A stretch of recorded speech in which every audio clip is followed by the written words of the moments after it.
Bom, eu queria mais uma vez registrar aqui que essa pergunta, se merece continuar, é crucial.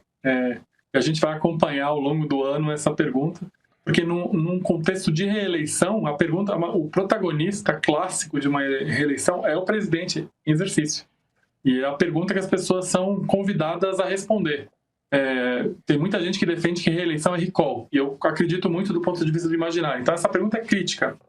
E ela mostra um país dividido. E não é um país dividido de hoje, é um país dividido desde outubro de 2022. Na pergunta, assim, você tem 3% das pessoas hoje que não... Ali, claro, matemática, né? 47% desaprovam, 3% não sabem, e 50% aprovam 47%, 50% desaprovam e 3% não sabem. Esses 3%, eles são cruciais nessa eleição. E quando a gente vê o perfil desses 3%, eles são gente que exatamente o que você falou. Quando a gente pergunta o posicionamento político deles, que a gente pergunta no questionário, eles se colocam mais como partidário. Quando a gente pergunta a renda, eles se colocam mais na renda de classe C. Quando a gente pergunta a região, estão muito concentrados na região sudeste. Quando a gente pergunta que tipo de atividade econômica, tendem a ser mais empreendedores, o gênero tende a ser mais mulheres. Então, esse grupo é um grupo que está fora das bolhas, né? Fora dessa divisão pré-estabelecida já, de quem não quer o PT de volta e de quem quer continuar com o presidente Lula.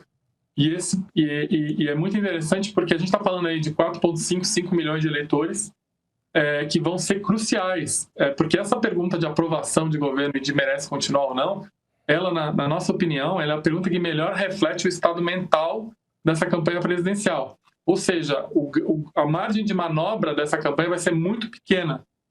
Eu acredito, e aí tem uma notícia boa e uma notícia ruim para o presidente Lula, né? A notícia ruim é justamente essa. Ele vai ter que operar, ele vai ter que reconquistar esses 3%, essa briga por esses 3% vai ser fundamental.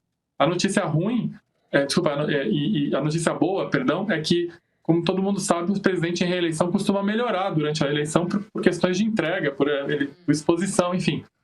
A tendência natural é o Lula melhorar. Essa notícia é boa. A notícia ruim é que, dessa vez, o teto de melhora é muito pequeno. Ele vai operar aí nesses 4, 5 milhões de eleitores.